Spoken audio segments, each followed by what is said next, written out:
il faut suivre ceux qui cherchent et fuir ceux qui ont déjà trouvé.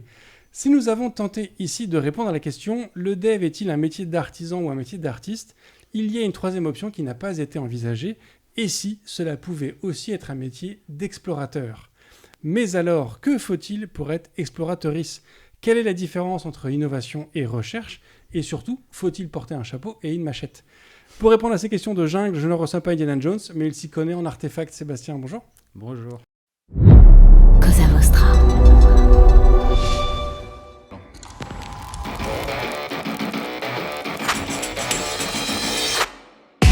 Bonjour, je suis Bruno Soulès, je suis un dev, D-E-V, pour différents, extraordinaires et visionnaires. Bienvenue dans If This Then Dev, le podcast qui veut résoudre le problème avant de passer au dev.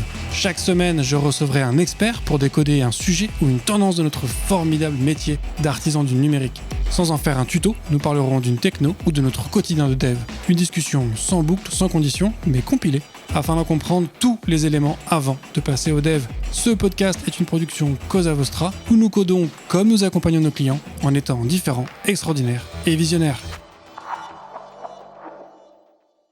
Alors Sébastien, est-ce que tu peux te présenter pour les quelques personnes qui ne te connaîtraient peut-être pas ? Je m'appelle Sébastien Lutringer, je suis directeur de la recherche et du développement chez Scaleway, une filiale de cloud française. Filiale de cloud, c'est-à-dire ?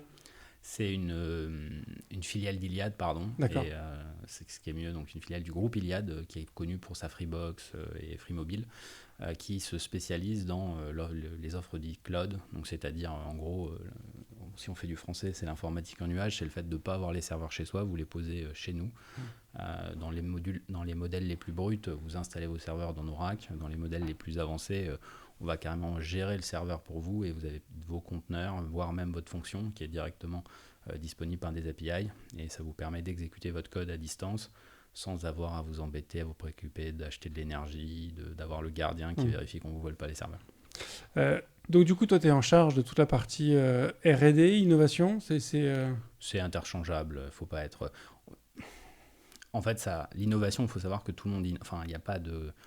Dans n'importe quelle entreprise, l'innovation, c'est général. Il n'y a pas que les gens qui sont concentrés sur les sujets d'innovation qui innovent. L'innovation, il y en a partout. Quand on fait une évolution sur quelque chose, on peut innover. Donc, la recherche et développement, c'est vrai que c'est plus universitaire. Il y a recherche aussi, tout court, des fois Microsoft Research. Pour moi, je ne fais pas de grosse différence dans la nomenclature entre les trois. Alors, c'est intéressant, effectivement, ce que tu dis sur le fait que tout le monde peut en faire un petit peu dans la boîte. Mais du coup, comment ça se passe chez Scaleway si quelqu'un a une idée et qui ne fait pas partie de ton équipe ? Est-ce que du coup, il doit vous donner l'idée et c'est vous qui l'a développée ? Est-ce que c'est lui qui l'a fait et il rejoint votre équipe ? Tu vois, comment ça se... Alors, déjà, il faut savoir qu'une idée, souvent c'est ce qu'on dit, ça vaut rien. C'est l'exécution et la capacité à la porter jusqu'au bout qui est souvent beaucoup plus clé que juste avoir l'intuition ou même avoir la bonne idée. En l'occurrence, ça dépend. À Scaleway, en fait, là, pour bien comprendre un petit peu ce que sont les équipes de R&D, c'est vraiment l'idée de prendre des risques. C'est-à-dire que l'innovation, en fonction du degré de risque, mettre à jour sa station, je prends un exemple volontairement un peu foufou, mais mettre à jour son PC, ça peut être, quand on passe d'une version logicielle d'une à une autre, une forme d'innovation. Si on change un process interne, par exemple, qui était papier pour le numériser et en faire quelque chose d'automatisé avec des API, il y a une forme d'innovation que va prendre quelqu'un qui n'est pas forcément d'ailleurs dans l'informatique, et il y a une innovation réelle, concrète. Donc, c'est-à-dire que pour toi, c'est la notion de changement ? Oui. Innover, c'est partir d'un état et de le faire évoluer, ce qui a un peu de différence avec une révolution ou une invention où on part quasiment de rien pour créer quelque chose. Innover, c'est constant. En réalité, on innove tous au fur et à mesure. Il y a des bons d'innovation, des bons technologiques qui sont importants, et donc on va peut-être plus qualifier ça d'innovation. Mais il ne faut pas négliger quelqu'un qui change un process d'entreprise quelconque, qui l'améliore. Ça peut être une innovation bénéfique pour toute l'entreprise. Okay. C'est pas que technique. Donc, pour revenir à ta question qui était quand quelqu'un a une idée chez Scaleway, il a plein de façons de la réaliser. Il peut essayer de la porter lui-même dans sa structure, quelque part dans son équipe, plus largement dans son département. Et il y a des fois aussi, c'est pas l'objectif de son département. quand vous êtes justement, on parlait tout à l'heure des roadmaps et de la capacité à délivrer, il faut savoir arbitrer dans quelque chose qui pourrait être très innovant, mais qui est incertain, et donc qui peut nous amener à avoir une delivery qui est beaucoup plus lointaine. On peut essayer de se dire, nous, on va se concentrer sur la partie qui est délivrer ce qu'on a une bonne vision du fait qu'on va y arriver. Et de l'autre côté, on va se dire, ça, c'est un peu plus risqué. On ne sait pas vraiment s'il y a un intérêt. D'ailleurs, ça peut être, la plupart du temps, on a deux types de risques. C'est soit des risques qui sont liés au fait de la maturité technologique, soit c'est des risques financiers, parce que derrière, on ne sait pas si ça va rapporter quoi que ce soit de proposer ce truc-là.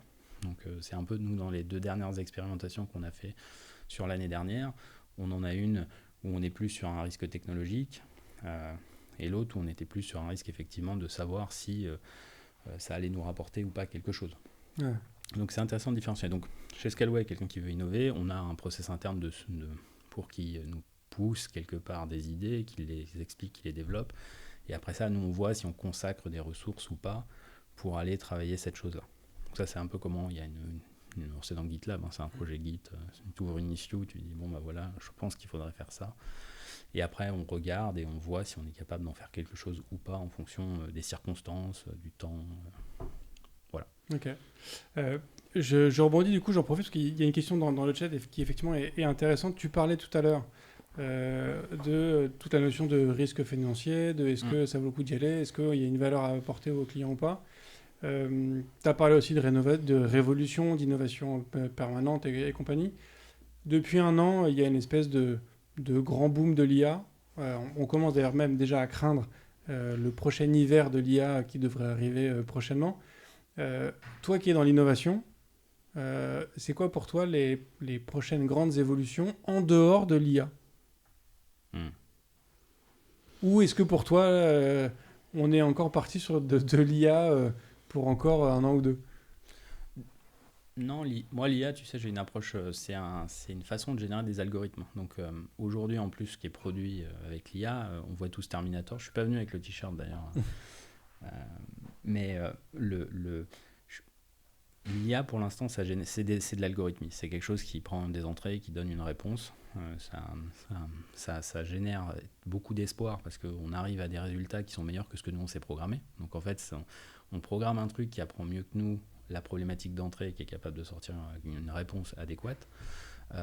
L'émergence, ce qui est intéressant dans l'IA, du coup je réponds pas à ta question parce que c'était hors IA, mais le truc qui m'intéresse moi le plus dans l'IA, c'est la partie où en fait l'intelligence ou la façon de fonctionner est différente de l'intelligence humaine. Et je pense un exemple qui est palpable, qu'on peut retrouver aussi dans différents podcasts, c'est il y a une histoire connue avec le jeu de Go où en fait il y a le champion de jeu de Go qui joue une partie contre, je crois que c'est la AlphaFold, et à un moment AlphaFold fait un coup très en début de partie qui paraît être une erreur monumentale pour les experts du domaine. Les commentateurs s'étonnent de la chose. Le joueur qui était sorti fumer sa clope revient, voit le truc, s'est dit bon, un bug, la machine. Et en fait, à la fin de la partie, ça lui a permis de l'emporter. Et rétrospectivement, en analysant la chose, on s'est rendu compte que ce qu'on avait nous appris, ou la façon dont la connaissance ou le savoir s'était organisé chez les humains, là il y avait quelque chose qui était apparu grâce à ces algorithmes qui n'avaient été pas programmés par des humains. L'IA avait trouvé une route que nous on n'avait pas envisagée jusque-là. C'est ça.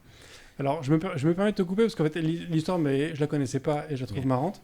Mais donc, alors je sais pas si c'est le cas, mais il me semble que c'est la même équipe, c'est la même boîte qui a fait AlphaGo, qui a fait Deep Blue, le robot qui a battu Kasparov aux échecs il y a 20 ans plus tôt. Je crois pas. Ou peut-être pas. Je crois pas parce que Deep Blue, il me semble que c'est pas de l'IA, c'est de la puissance de calcul pure. Est-ce que tu sais que Kasparov a perdu face à cette IA et c'est à cause d'un bug? Qu'il a perdu contre Deep Blue? Ouais, à cause d'un bug. Non, ça je savais pas. En fait, l'histoire, il y a eu 5 matchs. Premier match, Kasparov gagne sans problème. Deuxième match, Kasparov gagne sans problème. Troisième match, il y a un bug en fait à un moment et Deep Blue bug et fait un mouvement complètement incohérent. Sauf que Kasparov, ça l'a déstabilisé. Il s'est dit, le robot a vu un truc que moi j'ai pas vu et il a abandonné le game en fait. Okay. Ouais. Il a abandonné le game complètement. Il a déclaré forfait. Et les matchs 4 et 5, en fait, il était encore sous le stress de se dire le robot voit des trucs que moi je vois pas. D'accord. Et donc il a joué en dessous de son niveau parce qu'il était dans un niveau de stress qu'il ne connaissait pas au quotidien. D'accord. C'est lui qui dit ça, c'est une interview de lui où il explique ça. Alors c'est pas lui qui l'explique, mais en tout cas j'ai lu cette histoire. Je crois que c'est une concordance d'un ensemble de témoignages. D'accord. Alors après, ça n'empêche pas que les versions d'après clairement mettaient la tollée à n'importe qui. Mais tu vois, le premier exploit, en fait, c'était un fail. C'était quelque part lié à mais ça pose une autre question, mais je vais répondre à ta question parce que là je pars sur l'aléatoire et le sens de ça. Non, ta question c'était quelles étaient les autres innovations potentielles des années à venir. Il y en a une, pour moi il y en a deux qui sont très importantes. Il y a la robotique et en fait aujourd'hui on n'est pas encore dans on n'est pas suffisamment quelque part entouré de robots. Le jour où on aura des assistants personnels robotisés et il y a une série récente que j'ai vue avec ça. Non, c'est un film sur Netflix où justement on est capable d'avoir des robots de soi-même qui vont travailler à notre place, etc. La robotique, c'est vraiment... je pense que les innovations, quand on va les avoir dans la robotique, ça va changer pas mal de choses sur notre quotidien et sur la façon dont on s'organise et on organise notre société. Donc ça, c'est je pense, un champ...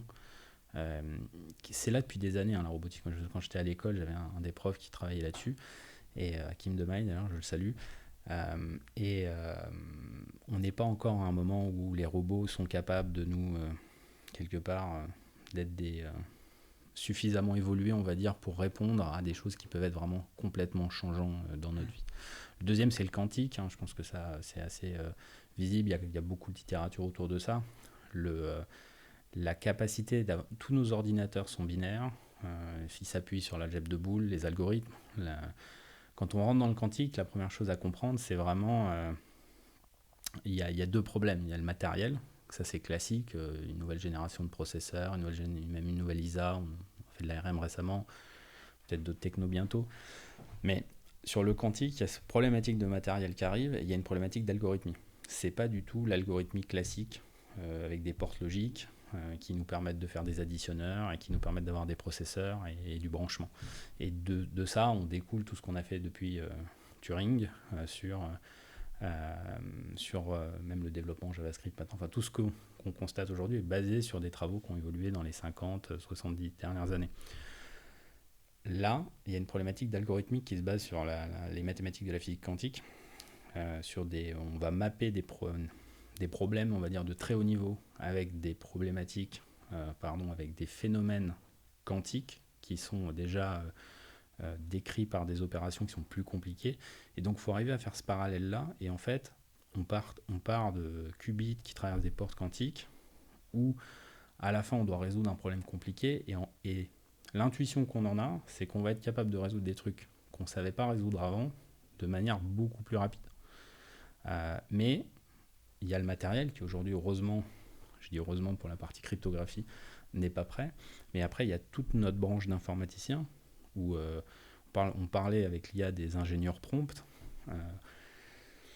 On sentait peut-être à tort que c'était pas on sentait que ça allait pas être extrêmement compliqué de devenir ingénieur prompt. Voilà.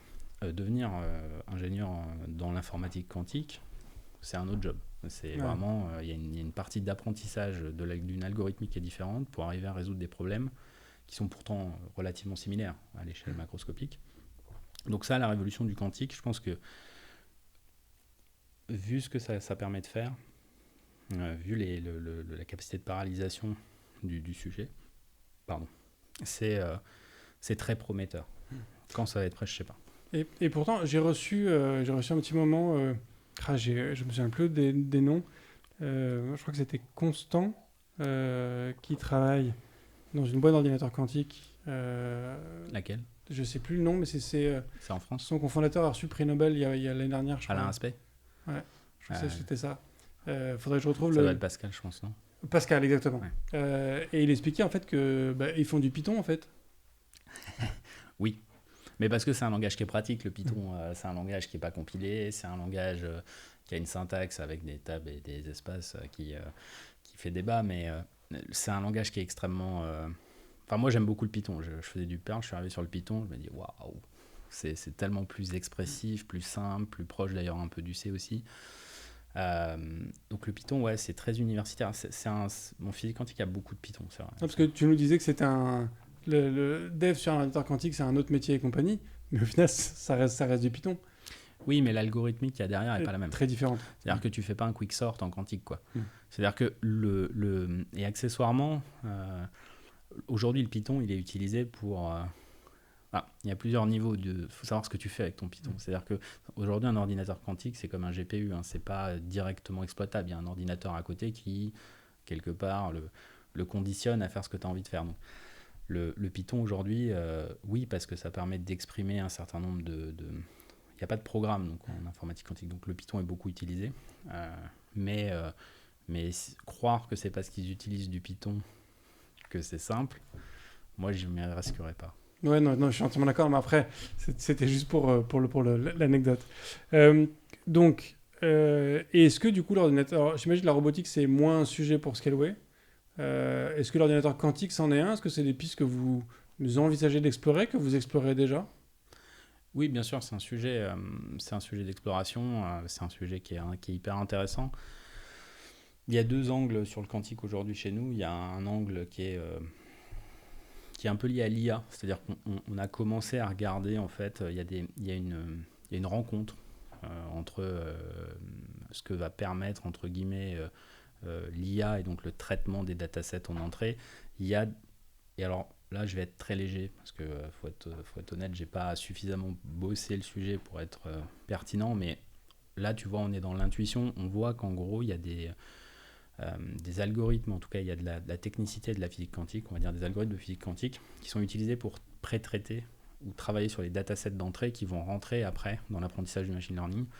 La question étant, ça peut être intéressant justement d'utiliser mais là on est dans la partie algorithmie, pour pré-travailler le dataset d'entrée pour être capable derrière d'avoir des traitements plus efficaces. Donc là, la physique quantique et particulièrement l'informatique quantique se rencontrent entre guillemets l'IA et la puissance de calcul sur les modèles.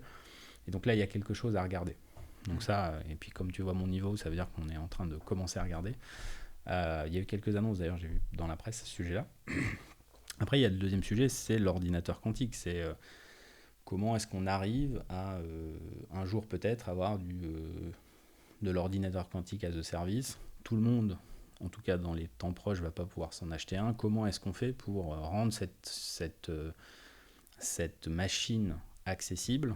Et aujourd'hui, tant qu'on n'a pas franchi la suprématie quantique, c'est mieux de faire autrement, avec des machines classiques qui simulent, qu'avec un vrai ordinateur quantique. Donc la question, c'est, il y a le matériel, il y a aussi la partie compréhension de l'écosystème, et donc oui, on regarde, et puis j'espère qu'on va être capable de faire des choses dans les mois qui viennent. Et puis après, quand tu dis aussi de rendre ça accessible, c'est pas uniquement le fait d'avoir un ordinateur quantique dans votre data center qui est accessible, c'est aussi avoir un ensemble d'outils, d'API, d'interfaces, que ce soit facilement utilisable et que ce soit... Parce qu'après, comme tu le dis, tout le monde n'y aura pas forcément accès, mais il y a aussi un petit moment qui va s'écouler avant que tout le monde en ait besoin. C'est-à-dire qu'on va avoir un petit moment avant que quelques boîtes aient besoin d'avoir une telle puissance de calcul.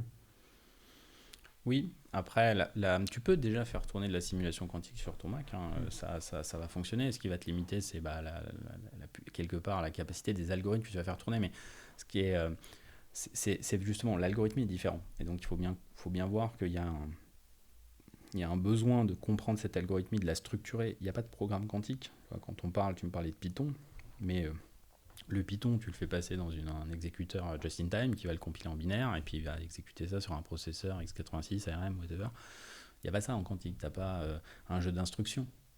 On n'en est pas là. Donc la partie de même s'approprier, souvent l'erreur d'ailleurs qu'on peut voir quand on n'est pas avec des gens qui se posent sur le sujet, c'est la puissance de calcul. C'est-à-dire qu'on essaye de comparer l'ordinateur binaire avec l'ordinateur quantique en se disant qu'ils sont beaucoup plus puissants. Non, c'est pas qu'ils sont beaucoup plus puissants, c'est qu'ils calculent différemment. Les algorithmes sont différents.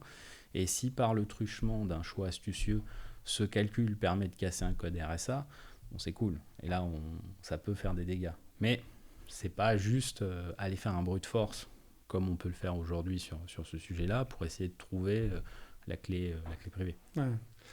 En fait, ce que tu dis, c'est un peu comme calculer une Bugatti Veyron qui a 1001 chevaux.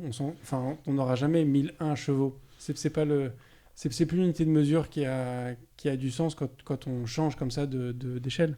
C'est ça, si je reprends ton analogie de voiture, je me lance dans une analogie, mais si tu parles de voiture, là tu es en train de parler d'un avion par exemple qui du coup se déplace dans des directions complètement différentes, il est capable d'utiliser l'espace de façon autre, et donc là où toi avec ta voiture tu as un lac, et s'il n'y a pas de pont, tu vas pouvoir essayer tout ce que tu veux en prenant un max d'élan pour essayer d'aller de l'autre côté, en mettant un espèce de pont pour essayer de sauter, enfin pas un pont mais un tremplin pour essayer d'aller de l'autre côté, tu vas pas y arriver. Tu prends un avion, ça te paraît tellement simple de passer au-dessus du lac que tu te rends même pas compte de l'effort du mec qui est en dessous avec sa voiture et qui s'est planté 18 fois dans le lac. Donc c'est pour ça que je dis que c'est un peu différent. C'est comparer une puissance de calcul, il y aura peut-être, d'ailleurs c'est une émergence de modèles, de comparaison entre les uns et les autres. Bon, pour l'instant, j'en connais pas. Ce que je comprends, c'est qu'il y a des algos qui sont très intéressants en physique quantique qui permettent de résoudre des problèmes de recherche, de recherche dans une bibliothèque très large pour trouver des valeurs de façon très rapide en mappant un problème physique à l'échelle microscopique avec des problématiques plus larges à notre échelle et d'en trouver une solution. Ouais.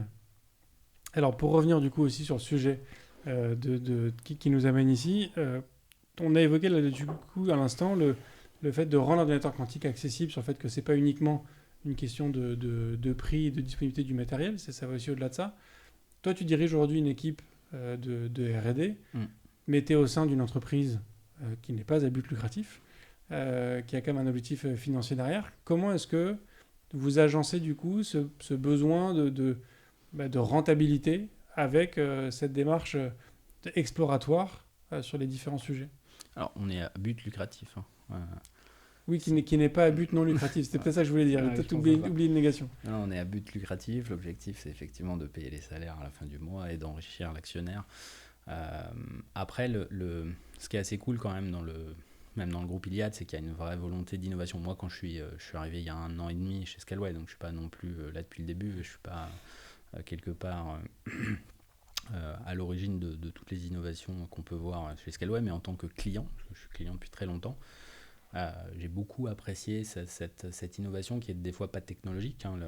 La Dedibox, je ne sais pas si tu as vécu ce lancement en 2007. Je me souviens, j'étais dans ma chambre d'étudiant. J'avais ma Freebox, j'avais mon petit serveur chez moi, et le fait qu'ils sortent un serveur en data center à 29,99, un truc comme ça, enfin, c'était le prix de la Freebox, quoi. Mais tu avais une connexion Ethernet symétrique 100 mégabits. C'était génial parce que tout ce qui tournait mal avec de la DSL, j'étais à 4 km du DSLAM, c'était horrible. Là, je pouvais avoir mon serveur mail. Et donc, c'était pas une innovation technologique, c'était une innovation simplement sur le marché. Pour moi, elle réside principalement en fait d'avoir eu un prix bas et la capacité d'avoir une bandwidth, une bande passante réseau qui était forfaitaire, un peu comme ils ont fait d'ailleurs sur la partie ADSL et Internet grand public. Et cette première innovation qui est de dire on va aller disrupter un peu le marché, alors c'est un mot qu'on utilise souvent partout, mais là ils sont allés dans ce truc-là, ils ont dit bon voilà, on va faire pas cher, on va faire un truc qui est toujours le même pour tout le monde, on va en mettre plein.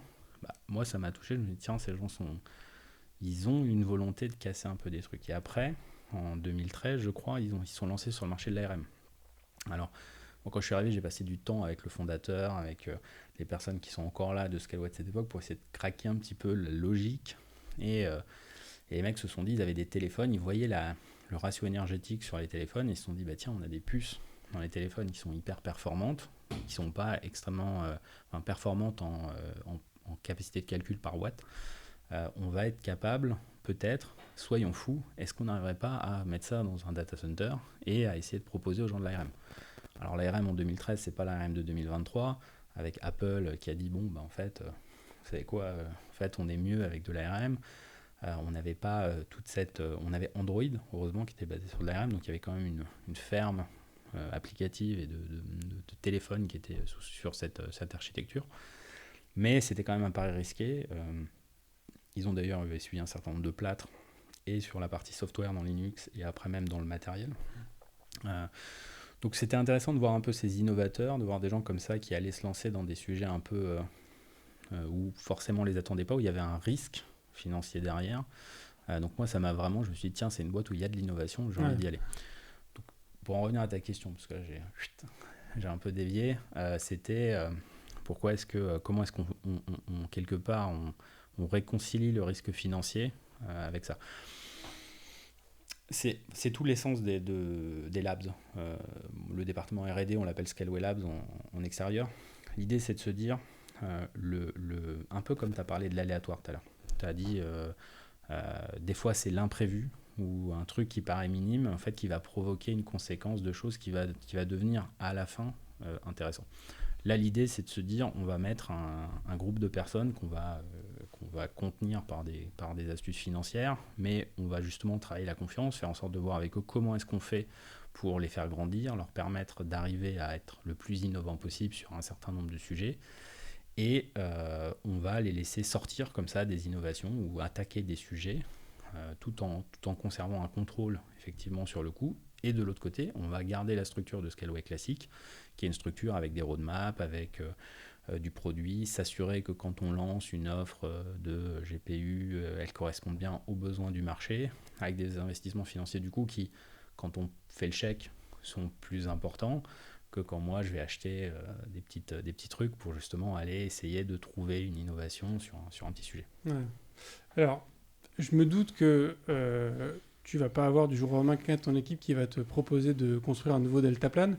Ma question, c'est en revanche, est-ce qu'il y a quand même des guidelines ou un drive ou tu vois, des objectifs qui vous sont fixés en disant bah tiens, en 2024, ce serait bien d'innover, enfin de faire de la recherche sur de l'IA, sur effectivement de l'ARM, l'ordinateur quantique, ou sur une réduction de performance, enfin de coûts énergétiques, ou ce genre de choses. Tu vois, est-ce qu'il y a des directions qui sont données ? Écoute, pour l'instant, non. C'est peut-être la chance aussi, ça fait 1 an qu'on existe, donc on ne s'est pas encore fait attraper par la patrouille peut-être, mais aujourd'hui, ce qui se passe, c'est que nous, on va essayer d'identifier les signaux faibles ou d'identifier ce qui peut être source d'innovation. Quelles sont les choses sur lesquelles on peut être impactant, où en fait on va être capable d'apporter de l'innovation plus ou moins rapidement aux utilisateurs et aux clients de Scaleway. Et derrière ça, après, il y a une question de qui prend. Il y a des sujets qui ne sont pas du tout adressés par la R&D, qui sont adressés par les équipes directement produits, plus classiques, avec des roadmaps. Tout ce qui tourne autour, je ne sais pas si tu as vu, il y a des annonces sur des supercalculateurs qui ont été acquis par Scaleway. C'est quelque chose qui n'est pas passé par nous. Tu vois. Au début, il y a eu une hésitation de savoir qui prenait le sujet. Et c'est tombé dans les directions produits classiques parce que on était dans quelque chose qui était moins, si tu veux, recherche et développement que justement exécution d'un plan avec un timing, des investissements importants sur lequel tu ne peux pas te permettre de confier ça à des gens qui sont pas aussi précis dans ce que tu vas délivrer. Ouais. Donc là où pour l'instant on a... Bon, après, toute l'astuce, c'est d'arriver... Déjà, il faut arriver à mener les choses. Donc, tu vois, construire un deltaplane, ça veut dire que déjà, il faut que je fasse valider des embauches, il faut que j'identifie des gens qui ont de l'expertise en deltaplane, ou il faut que je prenne des experts dans le sujet. Donc déjà, quand je vais aller voir ma direction, je vais leur dire, bon, j'ai eu une idée folle, construisons un deltaplane, on va mettre des serveurs dedans et ça consomme moins. Et tout ça à l'énergie solaire. Mais tu vois, mais de rien, tu ramènes l'idée avec quand même des serveurs dedans. C'est-à-dire que tu vois, tu restes quand même dans le contexte de Scaleway. Tu peux pas imaginer demain de leur dire on va juste construire un deltaplane. Tout comme Elon Musk a décidé avec sa Boring Company de faire un lance-flamme. Non, je pense qu'aujourd'hui c'est impossible de faire ça. Ou tu prends même plus Google X, tu vois, qui est la filiale innovation de Google, où eux ils sont partis carrément dans des trucs complètement qui n'ont plus de rapport avec le métier historique de Google.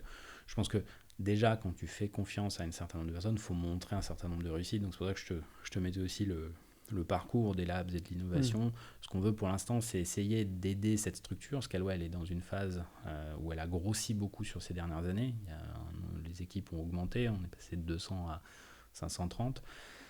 Il y a une organisation interne qui se met, il y a justement quelque chose qui est plus rythmé dans la façon dont on sort des produits.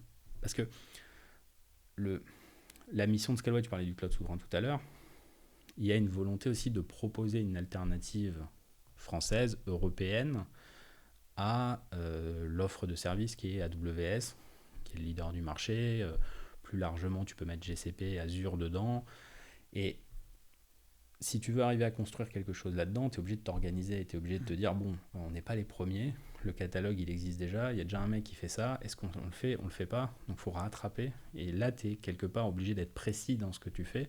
L'objectif n'est pas d'être innovant dans le sens de, on va prendre un risque, c'est de se dire, moi, le client, qu'il soit à l'État ou pas, il veut avoir ce niveau de service parce que maintenant, c'est state of the art. Les développeurs sont habitués, tu vois, c'est les écoles françaises, c'est pas une critique, forment beaucoup des devs qui sont habitués à des cloud providers.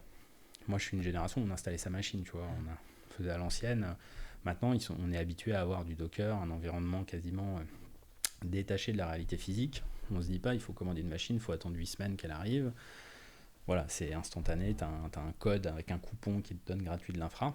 Et donc, ça, aujourd'hui, si on veut être capable de faire du cloud souverain ou même d'avoir des solutions simplement alternatives qu'on construit nous-mêmes et sur lesquelles on est conscient quelque part des règles, des lois qui s'appliquent dessus, on a du taf, nous, Français, Européens.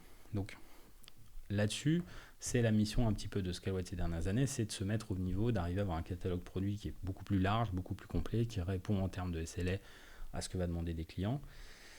Et donc ça coupe un peu le côté innovation. Et c'est pour ça aussi qu'on a été réinjecté dans la structure un truc qui est un peu différent, qui ne fonctionne pas exactement comme le reste. Alors, toute la difficulté après, c'est d'arriver, quand tu as un truc qui marche, à le ramener dans de la prod.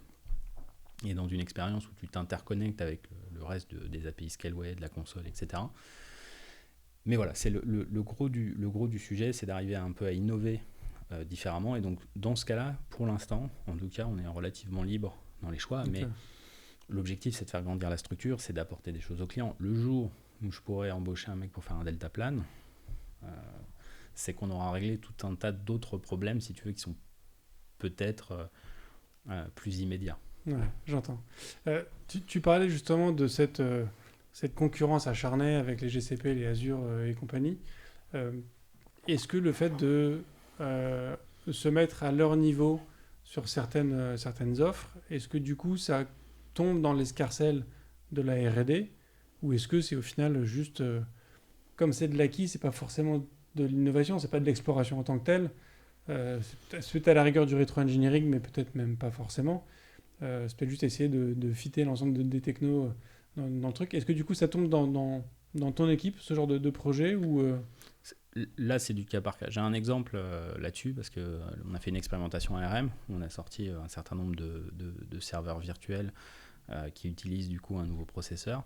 Et on s'est posé la question au moment où on a vu arriver les processeurs ampérés. On s'est dit, bon, ça faisait un moment qu'on avait des partenariats avec eux. Ça faisait un moment qu'on avait identifié le fait qu'ils allaient ça allait être pertinent de proposer ça aux clients. Et à l'époque, j'ai discuté avec la direction produit de savoir s'ils voulaient le prendre et sous quel délai ils voulaient le prendre. Et la question de se dire on y va, on attaque. Et aujourd'hui, AWS, ils font énormément d'ARM. Ils ont même jusqu'à designer leur propre processeur. Ils ont des gravitons. Et c'est très intéressant d'ailleurs de voir la répartition entre ce qu'ils donnent aux clients et ce qu'ils utilisent en interne pour faire évoluer leur propre matériel pour réduire leur consommation. Mais le sujet de savoir si par exemple il fallait aller sur l'ARM ou pas, on peut se poser cette question de savoir si on l'attaquait sous l'angle du produit classique Scaleway ou si on le prenait en tâche de R&D. Et au final, on l'a pris en tâche de R&D pour des questions de roadmap, c'est-à-dire que la priorisation qui était de se dire voici les enjeux pour Scaleway sur 2023, c'était ça. Et donc on voulait prioriser un certain nombre de choses et on s'est dit bon bah on va le faire, on sait qu'on le fera parce qu'effectivement c'est quelque chose qu'on voit ailleurs, c'est plus la question de 2013, c'est maintenant on veut le faire.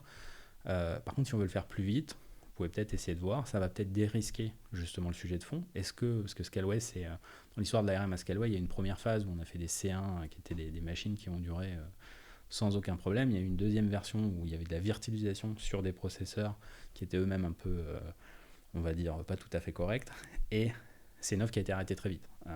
Donc moi, quand j'avais la feuille de route, il faut être sûr que le matériel réponde, entre guillemets, à ce qu'il promet. Donc là-dessus, on aurait pu s'arrêter à une phase justement où on teste le matériel et on délivre ça aux équipes produits, mais on s'est dit qu'on allait pousser jusqu'à faire de l'expérimentation publique, c'est-à-dire à mettre à disposition aux clients, ce qui nous permet d'avoir des retours réels de use case, de voir si les gens arrivent à tordre la machine ou à la faire sortir de ce qu'on aurait pu nous tester, on va dire, dans des sous-cloches. Donc ça, c'était très intéressant, mais tu vois, c'est un sujet qui est tombé dans la R&D, à pas grand-chose près. On aurait pu le faire tomber dans les équipes classiques produits avec une roadmap, une date de sortie, etc. Et ça, c'est sorti du coup déjà C'est sorti en début d'année, tout à fait. Là, l'expérimentation tourne bien. On est out of stock quasiment tout le temps. C'est super. C'est des machines avec 128 cœurs à 3 GHz qu'on découpe en tranches de camembert qu'on peut acheter à l'unité. Ça supporte. Moi, j'en ai une, je m'en sers. C'est très agréable parce que le processeur tient ses promesses. Il n'y a pas de problème de thread. Chaque corps étant indépendant, on n'a pas toutes les problématiques de failles de sécurité qui viennent avec le fait de se faire concurrent sur le cache. Donc ça, c'est hyper sympa. Et puis, avoir 128 cœurs à 3 GHz qui tournent à fond de balle, parce qu'il n'y a pas de problématique d'énergie de dissipation. C'est rare, ça fait 380 watts à peu près. On est très largement en densité, ça va être bien densifié, et puis ça permet c'est pas le même problème avec les DGX d'ailleurs, ça permet d'avoir quelque part un parallélisme presque garanti. Donc tu vois, quand tu fais du transcodage vidéo par exemple, c'est extrêmement agréable de savoir que c'est pas parce que ton processeur chauffe un peu trop qu'en fait tout va ralentir, tu vas pas t'en rendre compte, et globalement tu vas plus avoir un temps prédictible quasiment sur ton transcodage. Donc ça c'est très agréable. Après, ça fonctionne, c'est sorti, et maintenant on est en train de travailler justement avec les équipes produits pour leur repasser la balle et les laisser justement adresser peut-être mieux le marché, puisque nous on n'est pas parti en se posant la question de savoir s'il y allait avoir des clients, s'il fallait les designer de telle façon ou telle façon, et on s'est dit voilà ce qu'on a en termes de matériel, on va essayer de le couper de la façon la plus on va dire intelligente possible, j'ai envie de dire. Et on va le mettre à disposition du client. Et puis si on voit que le client il est très intéressé par ça ou par ça, on va justement plutôt en apprendre des leçons. Donc il vaut mieux essayer et se tromper que surtout se poser trop longtemps la question de savoir s'il vaut mieux faire ça ou faire ça en allant acquérir de la connaissance avec des discoveries et en posant des questions clients. Ouais. Ce qui du coup est un segue parfait en fait avec ma question d'après, qui était sur cette gestion effectivement des délais. Ce que je sens comprendre, c'est qu'il y a, on retrouve chez Scaleway cette démarche très tech qu'on avait effectivement beaucoup apprécié chez Free, à tester, expérimenter, mettre en prod très vite des choses, que ça fonctionne parfaitement ou pas d'ailleurs, mais qui, moi c'est une démarche que j'aime bien, de se dire en fait on a un truc qui marche dans 80% des cas, les 20% restants, on verra si ça se présente ou pas. Moi j'aime bien cette démarche en fait, c'est que tu gagnes du temps en dev, et puis c'est aussi un moyen d'avancer. Est-ce que dans cette démarche de R&D, vous avez une contrainte de mettre en prod rapidement, beaucoup, tu vois, dans le dev, on a cette tendance à vouloir faire 3 releases par jour et compagnie. Tu vois, on a mis fin à l'époque des 2 releases par an. Est-ce que du coup, vous avez un objectif de... voilà, il faut délivrer beaucoup, il faut délivrer vite, c'est quoi un peu... Tu vois, vous avez quand même un objectif là-dessus On a... Déjà, il y a une première chose qui est intéressante, c'est il faut être transparent avec le client et les personnes. C'est pour ça qu'on parle, nous, souvent de Scaleway Labs, pour identifier les trucs qui sortent de la branche R&D, pour que le client, si tu veux... Moi, quand je mets ma prod chez un cloud provider, je ne m'attends pas à ce qu'il me mette sur un truc dont il n'est pas sûr. Donc, la première chose à bien faire quand on se permet ce genre de choses-là, c'est d'être transparent sur l'état de stabilité ou l'état attendu de ce qu'on est en train de faire. Donc, c'est pour ça qu'on a lancé les ARM en expérimentation. On a eu l'IPFS aussi, qui est une autre techno qu'on a lancé, qui est plus software, où là, on dit clairement qu'on est dans quelque chose où... alors, on n'affiche pas de SLM, mais c'est juste pour être tout à fait transparent avec le client. Mais une fois qu'on s'est dit ça, après, la question, c'est à quelle vitesse on release ou pas. Alors je vais peut-être faire une généralité un peu bête, mais c'est vrai qu'en France, on a tendance, dans l'ingénierie, je dis que c'est un peu bête parce que c'est une génération nationale et ça vaut ce que ça vaut, mais on a tendance, en tout cas moi quand je parle avec des gens qui travaillent beaucoup avec les Américains, ils m'expliquent ça, ils me disent les Américains, ils te vendent le truc avant de l'avoir écrit, et il le développe très vite et il réalise très vite des trucs pas parfaits, voire qui ne marchent pas. Parce qu'en fait, l'itération et le fait même de délivrer, et ça moi je le vois beaucoup en interne, c'est-à-dire que quand on commence des phases d'innovation, si tu mets pas une date de delivery, en fait, tu restes dans un truc un peu flou, tu shapes bien ta forme, mais si tu fais pas attention, il y a une porte que tu passeras jamais parce que tu as besoin quelque part d'aller vers de l'itératif et donc d'être capable quelque part de réaliser des versions imparfaites. Alors après, tu choisis ou pas de les rendre publiques, c'est un autre sujet, mais être capable de réaliser rapidement un truc qui soit marche, soit démontre un concept et après de l'enrichir, c'est souvent une bonne façon d'éviter d'avoir un projet qui dure très longtemps avec plein de choses qui se créent autour et à la fin être très compliqué quand tu veux tout rassembler pour arriver à faire un truc qui sort. Donc on n'a pas de pression extérieure parce que quand je dis extérieur, on n'a pas de pression de la direction sur le fait de devoir sortir quelque chose à un instant T, puisqu'on est un peu prescripteur des sujets, on analyse, on leur vend quelque part l'idée, l'ambition, le challenge, et après derrière on essaye de les sortir le plus rapidement possible en ayant justement un peu d'incrémental, c'est-à-dire d'être capable de continuer à faire évoluer les premières versions le plus tôt possible. Après moi je suis de l'école un peu Linus Torvald, Release Early, Release Often, qui est je suis le week-end et le soir je suis développeur chez Arch Linux et je fais un parallèle parce que c'est un des trucs que les gens perçoivent pas sur cette distro, c'est le fait que ce qui en fait souvent quelque chose d'agréable, c'est le fait qu'il y a toujours des logiciels à jour. Alors, t'es sous Mac, je pense que ça ne te parle peut-être pas, mais dans l'univers des distributions Linux, le fait d'avoir des softs à jour, ça permet d'avoir quelque chose qui marche a priori mieux, avec plus de bugs certes, mais qui souvent aussi en résout plus que ça n'en crée. Et c'est important, en tout cas moi c'est comme ça que je le vis en tant qu'utilisateur au quotidien de systèmes Linux. Être à jour, bénéficier des dernières technologies, c'est hyper important. Et quand on vient de Debian ou d'autres distros qui mettent plus de temps parce qu'elles travaillent sur la qualité du livrable, on se rend compte qu'au final, réaliser vite les dernières versions de l'upstream, ça permet souvent d'avoir de la meilleure qualité logicielle au bout. Et donc, le fait de vouloir avoir des cycles où on retient les choses pour délivrer à un instant T, et en essayant de mettre un process de qualité qui te permet d'avoir un truc cohérent à la fin, c'est une autre approche que celle qui consiste à dire, bon, on essaye de faire évoluer tout au fil de l'eau, et puis, voilà, on est à jour, on a la dernière version de tout, et c'est la dernière version de tout qui est la version, on va dire, actuelle, cohérente, qui fonctionne. Moi, j'ai un peu cet esprit-là qui est de dire, il faut essayer de réaliser, ça sert à rien de trop garder les choses. Après, on n'a pas de pression. Je ne sais pas si ta question, c'était est-ce qu'on nous dit sortez ça vite. La plupart du temps, c'est être capable ça peut être intéressant d'être innovant. Ce qui veut dire innovant, on dit aussi être les premiers des fois sur le coup. Donc quand on sait, parce que des fois on a des informations sur la délivrabilité de partenaires ou de concurrents qui travaillent sur des sujets, c'est vrai que ça peut être galvanisant sur la vitesse à laquelle les ingés se mettent à essayer de délivrer.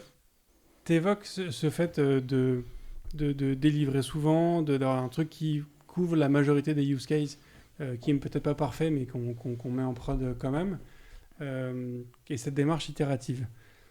Ce que je trouve intéressant, mais moi j'ai une approche qui peut être très pragmatique, et moi j'ai toujours travaillé dans un contexte... dans des entreprises à but lucratif qui sont là effectivement pour... donc il y a toujours un objectif financier. Et en fait, quand tu te dis, OK, je vais faire une première solution qui couvre X% des use cases, bah en fait, mine de rien, tu as déjà un premier choix que tu fais qui est quel X% je vais couvrir. C'est-à-dire que, est-ce que je prends ces 75% là ou est-ce que je prends ces 75% là et dans ta démarche itérative, mine de rien, tu fais aussi un choix de plus ou moins de couper des branches. C'est-à-dire que tu mets en place un truc qui fonctionne d'une certaine façon, et puis tu vas améliorer là où on te le demande, mais tu vas pas améliorer là où on te le demande pas. Et dans une démarche de R&D, tu as aussi une démarche d'exploration qui a aussi vocation à explorer les branches qui sont pas demandées, parce qu'en fait, si tu continues à explorer la branche, peut-être que tout au bout, il y a un truc de ouf. Et est-ce que du coup, en rentrant dans cette démarche très, très itérative, tu coupes pas trop de branches, toi, dans ta démarche de recherche ? Bon, choisir, c'est renoncer, hein, je suis d'accord avec toi. J'adore. C'est effectivement quelque chose de très clair. Après, là où il y a peut-être une différence, c'est que personne ne nous demande, si tu veux. Il n'y a pas le sentiment, en tout cas, d'avoir des demandes. En fait, quand on a des demandes, on voit qu'il y a une traction. Donc, ce qui est intéressant, c'est quand tu fais quelque chose, si tu fais un truc et que personne s'en sert, l'ingénieur, il va se dire, bon, bah, je vais pas plus continuer par là. Donc, le fait d'avoir de la traction, c'est vrai que ça suscite de l'intérêt. La question, c'est on ne fait pas forcément ce que les gens nous demandent, dans le sens où l'idée, c'est déjà d'être capable de regarder la techno, de voir ce qu'on peut faire avec. Et donc, en interne, par contre, dans l'équipe, le point que tu évoques existe. Hein. C'est-à-dire que des fois, il y a des intuitions de branches, entre guillemets, d'exploration ou de solutions. Ouais, quand tu prends un choix technique, je pourrais en citer, j'en ai un qui me vient en tête parce que je n'étais pas d'accord avec les choix. Et oui, tu es obligé de faire un choix. Après, est-ce que tu y reviens ou pas? Mais souvent, ce qui est intéressant aussi, c'est de valider peut-être le modèle qu'il y a derrière. C'est-à-dire que, je prends l'exemple de l'IPFS, c'est une techno de distribution de fichiers. À un moment, on était en train de se poser la question de savoir si on appuyait ça sur un bucket type S3, donc l'object storage de Scaleway. Amazon fait ça. Tu mets un fichier dans un bucket S3, tu peux l'exporter en BitTorrent. L'idée qu'on s'est dit, c'est tiens, super, nous on va faire la même chose, on va exporter en IPFS, c'est plus cool, et on va essayer de faire la même chose. Et il y a une discussion technique qui était, c'est pas du tout les mêmes implications d'avoir un recollement, donc une synchronisation entre un bucket S3 et un objet en IPFS, et simplement avoir une solution d'IPFS qu'à côté. Et donc il y a eu un long débat sur le sujet, et à la fin il a été arbitré, donc c'est pas moi qui ai eu le dernier mot, mais la question à la fin, c'était pour moi pas de savoir si on allait faire des buckets S3 ou pas, c'était de voir est-ce que l'IPFS a du sens, est-ce que cette technologie qui a l'air de sentir bon techniquement pour des gens va trouver un usage derrière dans le grand public, est-ce qu'elle va être prise par la recherche, par tout un tas de gens qui peuvent vouloir stocker des fichiers de façon moins centralisée, puisque c'est un réseau distribué si tu veux d'échange de fichiers. Et donc la question elle est là, aujourd'hui on est plus à se demander, on a mis une innovation sur la table, on permet aux gens qui sont intéressés par la façon dont leurs données sont stockées, parce que autant quand vous posez ça dans un S3, vous êtes chez un provider, vous tombez sous la loi du provider et de l'endroit où vous êtes. Là vous êtes sur un système maillé, distribué, vous avez une partie de votre image qui est chez Madame Michu, l'autre qui est chez moi, l'autre qui est chez Scaleway. Donc c'est la façon dont les données, et si vous voulez une copie des données, vous pouvez l'avoir chez vous. Donc il y a une façon complètement différente d'aborder le problème de la position des données. Mais est-ce que derrière, et là on en revient, est-ce qu'il y a un business derrière? Et est-ce que les gens vont adopter le truc ou pas? On n'est pas encore dans une phase où on sait. Donc là on a posé la techno sur la table, on regarde, on voit si les gens consomment, on voit justement si on a de l'attraction, s'il faut explorer les branches. Et après, peut-être que si en fait les gens ils adorent ça et que le truc qu'il fallait faire, c'était avoir justement une capacité d'exporter, donc de poser ces fichiers sur un S3 et de dire exporte-le-moi en IPFS, à ce moment-là, on fera sûrement les développements nécessaires pour arriver à résoudre cette problématique d'ingénierie. Ok. Intéressant. Moi, la techno IPFS, je l'ai surtout découverte en bossant dans le monde des NFT, qui est un peu désuet aujourd'hui. Il y a eu un effet de mode et puis on n'en parle plus beaucoup. Est-ce que l'IPFS va suivre le même chemin? C'est une bonne question.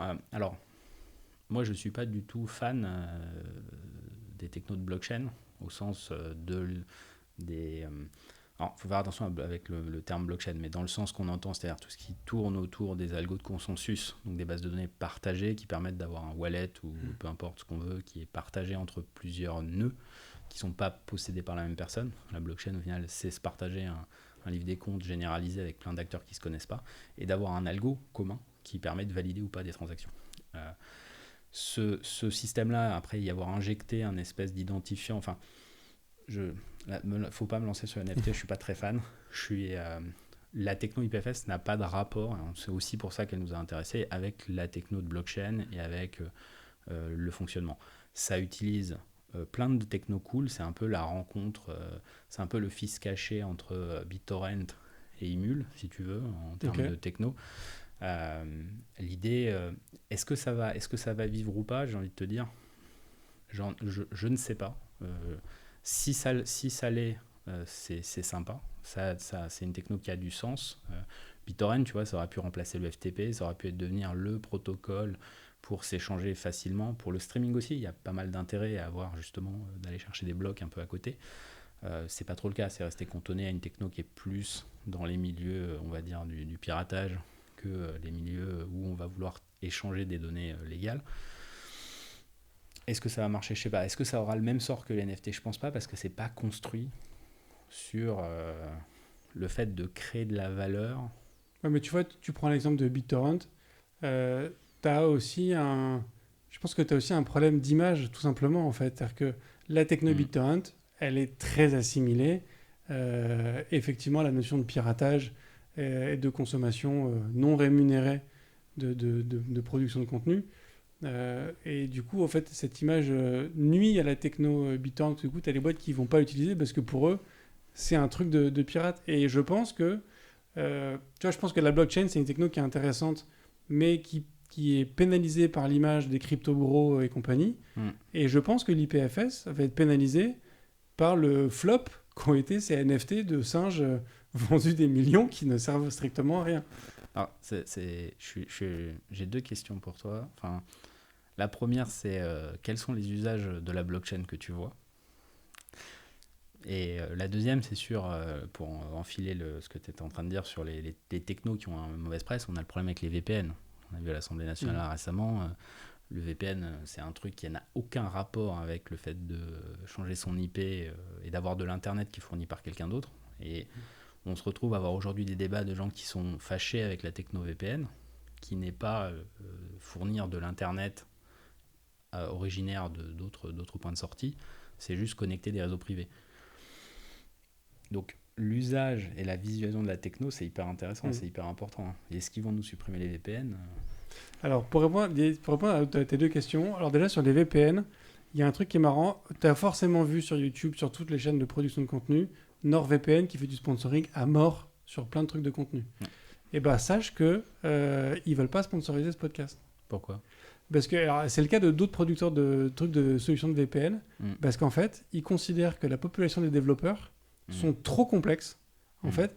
Et moi, en fait, mon sentiment, c'est que on sait que, franchement, NordVPN et compagnie, c'est pas... Enfin, tu vois, moi, je suis pas fan de leur solution. Je suis pas convaincu de l'intérêt technique et économique de ce que NordVPN propose, notamment sur les arguments qu'ils mettent en avant, qui, pour moi, sont pas corrélés. Mais ça, c'était un premier point sur le VPN. Sur l'usage de la blockchain, moi, ce que je vois, il y a principalement la notion de certificat d'authenticité. Tu vois, je trouve que... alors, c'est un truc qu'on a un petit peu exploré chez Cosa Vostra il y a quelques mois avec Louis Vuitton, enfin avec le groupe LVMH, plutôt pour être précis. C'est comment est-ce que quand tu achètes un produit de ce type-là, on te fournit en fait un token qui correspond au produit que tu as acheté et qui suit la vie de ton produit à chaque fois qu'il est réparé et compagnie. Ça, pour moi, il y a un intérêt. Et la notion de wallet et d'avoir un token lié à ton produit physique, pour moi, il y a quelque chose d'intéressant. Et dans le monde de l'art, de manière plus globale, alors c'est dommage parce que pour moi, c'était un super truc de la blockchain, mais qu'ils ont arrêté. C'est la notion des fees au moment de la revente. Tu vas te dire que tu peux avoir un artiste. Parce qu'aujourd'hui, un artiste qui vend un tableau, qui se vend après aux enchères x10, x100, x je sais pas combien, il touche rien. Alors qu'avec cette technologie blockchain, il touche une commission sur chaque... Il touchait une commission sur chaque revente. Et ça, je trouvais ça vraiment bien. Ok.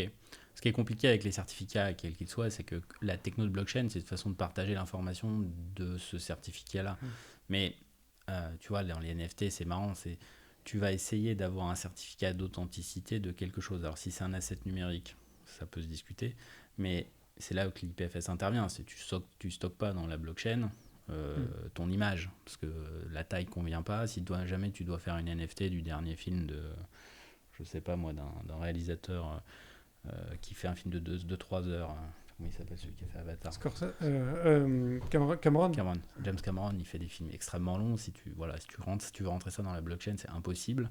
Donc en fait, ce que tu fais, c'est que tu les places en général sur l'IPFS, parce que ça permet d'avoir un identifiant qui ne change pas, qui est directement lié au contenu, et donc dont la position ne dépend pas avec l'URL d'un site où tu as mis justement ton film. Et donc, tu vas utiliser là où l'IPFS intervient, mais le fait de lier, si tu veux, un objet physique avec juste un certificat, il y a plusieurs blockchains. Donc déjà, un certificat de te dire que toi, tu possèdes ce mug, si moi je te le dis, en fait, l'organisme certificateur, on ne change pas le problème de la certification. C'est-à-dire qu'il y a un mec qui te dit, moi, je t'assure que cet objet, il a tel ID, il est tel machin, et en fait, dans telle blockchain, je te dis qu'il t'appartient. Les blockchains, il n'y a pas de nécessité d'en avoir qu'une. Donc déjà, un NFT de singe, tu peux avoir une propriété dans chaque blockchain d'avoir plusieurs possesseurs. Donc tu ne résous pas l'unicité. Sauf que tu as l'auteur qui crée tu as l'auteur du produit, tu as le créateur du produit qui crée le certificat dans une blockchain qui choisit du coup comme étant la blockchain de référence de ce qu'il produit. Il peut décider demain d'en changer pour une nouvelle gamme de produits, mais il n'en reste pas moins que le certificat qu'il a créé pour un produit donné à un instant T, il l'a créé là. Ok, mais ça... après, la notion de propriété sur des assets comme ça, moi j'avoue que... Mais très bien, je ne vois pas les usages. C'est pour ça que je te l'ai demandé, c'est que je ne vois pas d'usage intéressant. C'est-à-dire que avoir l'original d'un tableau, c'est vrai qu'il y a un côté... c'est la chose qui est sortie de l'œuvre de l'artiste. À partir du moment où tu fais une copie, le jour où on pourra copier la Joconde à la molécule près par un procédé de copie, quel sera le vrai du faux? À partir du moment où tu es capable de faire une copie parfaite à l'atome près, au quark près du truc, est-ce qu'il y a une notion d'original ou pas? C'est presque un sens sémantique dans l'espace-temps, si tu veux. Il y a un moment, il y a eu celui-là, puis après, il y a eu celui-là. Quand tu prends un enregistrement audio-vidéo, que tu le copies, je comprends que ça peut être intéressant de le labelliser, mais...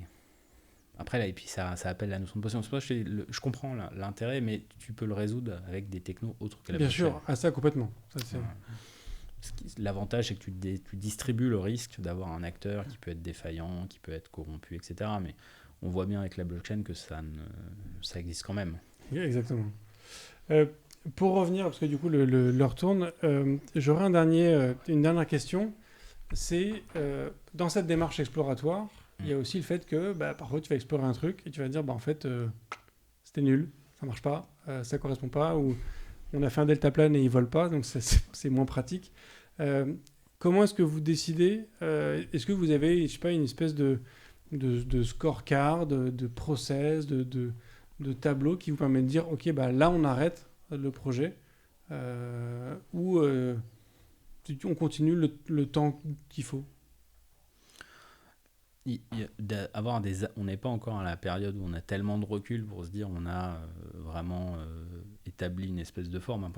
C'est un peu en fait, créer trop de structures sur l'innovation, c'est aussi le risque de la contraindre avec justement des erreurs du passé. Tu l'as bien dit, il y a des trucs qui marchent pas à un moment, et puis il y a quelque chose qui va flipper que tu n'auras pas prévu, qui va complètement produire un résultat différent. Vouloir volontairement légiférer ou cadrer de façon très structurée le décisionnel de savoir si ça doit marcher ou pas, ou si on arrête ou pas, pour l'instant, c'est pas le cas. Ce qu'on va plus chercher, c'est pour ça je te parlais d'itération, c'est parce qu'en fait, est-ce qu'on stagne? Est-ce qu'on progresse? Est-ce qu'on continue à résoudre des problèmes? Est-ce qu'on se rapproche de quelque chose qu'on va pouvoir utiliser ou pas? Ou est-ce qu'on s'en éloigne à chaque fois que les semaines passent?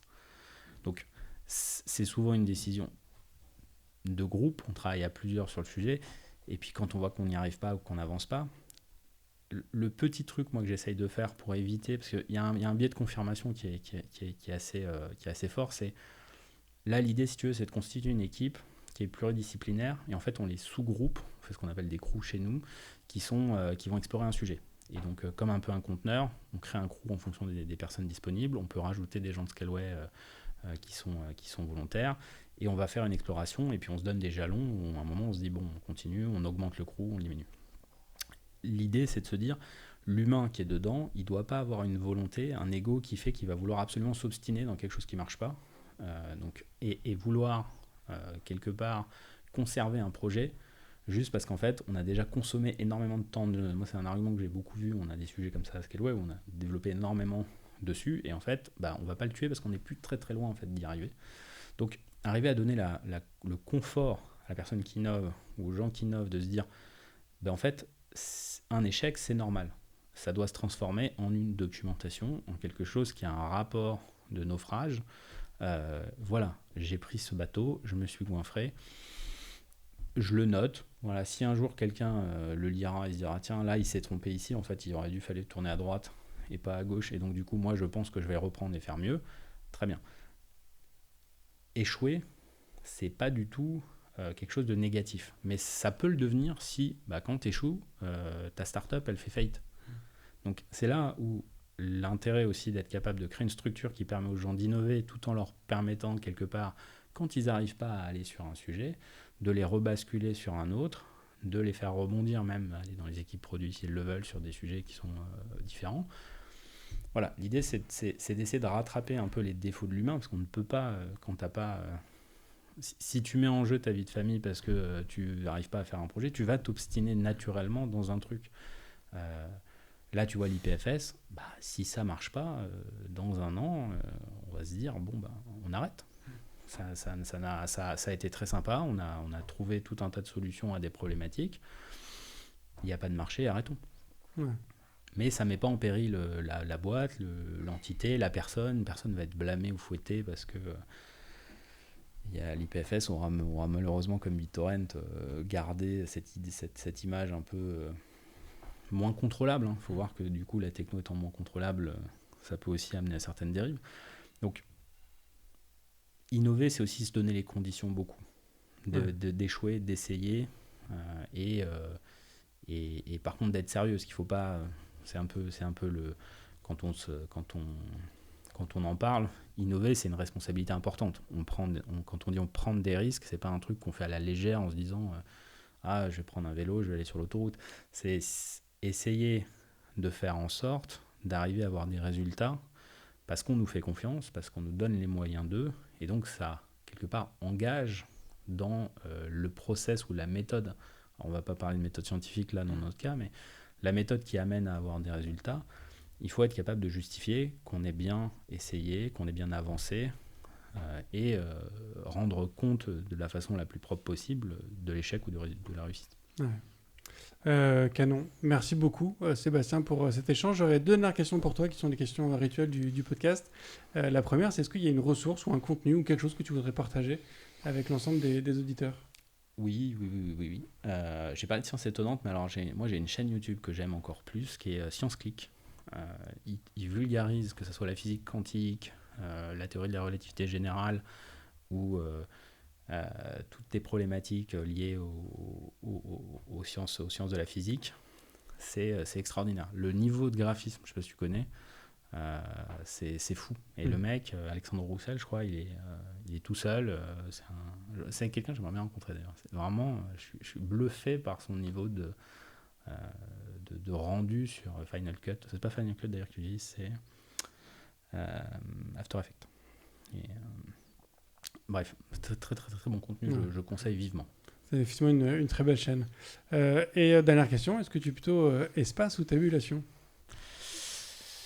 Et j'ai évolué sur le sujet, j'ai commencé en étant très tab, parce que je pensais que en fait, l'information portée n'est pas la même. Quand on met une tab, on indique qu'on veut tabuler, et donc ça peut être 2, 4, 8 espaces en fonction de... Et donc quelque part, c'est à la personne qui rend le texte de choisir son indentation. Et le pragmatisme du bordel que ça pouvait engendrer d'avoir un mix entre des tabs et des espaces, et le fait que c'est quand même plus simple quand on n'a que des espaces, ou plutôt quand on a un mix tab espace, de revenir à une situation que espace. J'en suis maintenant aujourd'hui, navré de te le dire, j'utilise massivement plus des espaces que des tables. Très bien, c'est noté. On a sur le Discord du podcast quelqu'un qui a partagé ce week-end une image qui montrait la relation entre le niveau de salaire et le choix tabulation ou espace. Et on voit que plus tu vas vers les salaires élevés, plus les gens choisissent espace. Et qu'après, il y a un niveau de salaire où en fait, les gens ne choisissent plus. C'est plus une question. Tu veux dire que quand tu es trop payé, tu te poses plus cette question, c'est ça ? Ouais, en fait, les deux courbes en fait, montent puis redescendent. C'est juste que la courbe tabulation redescend plus tôt que la courbe espace. Mais tu vois, quand tu es... je crois que le graphe va jusqu'à 200K. Et en fait, il n'y a pas beaucoup de devs interrogés qui sont payés à plus de 200K. qui du coup, tu vois, le nombre de réponses fait que... Du coup, je suis mal payé, c'est ça que tu es en train de dire. je vais en parler d'ailleurs à mon chef dès demain. Eh ben, très bien. Merci beaucoup Sébastien pour cet échange. Merci à toi. Et merci à tous d'avoir participé à cette discussion. J'aimerais remercier Maxime de nous avoir mis en relation avec Sébastien. Maxime que j'ai croisé dans ma carrière et qui travaille maintenant chez Scaleway. Donc merci beaucoup Maxime pour ça. Et j'aimerais aussi faire une mention spéciale pour Jiffy qui nous a mis un message sur Podcast Addict, un message 5 étoiles et qui dit tout simplement génial. Et écoute, merci beaucoup Jiffy pour ce message. Merci à tous de suivre et de partager ce podcast autour de vous. Je vous souhaite une excellente fin de semaine. Je vous dis à la semaine prochaine. Et d'ici là, codez bien. Merci d'avoir écouté cet épisode de If This Then Dev et merci à toute mon équipe de Cosa Vostra à la production de cet épisode.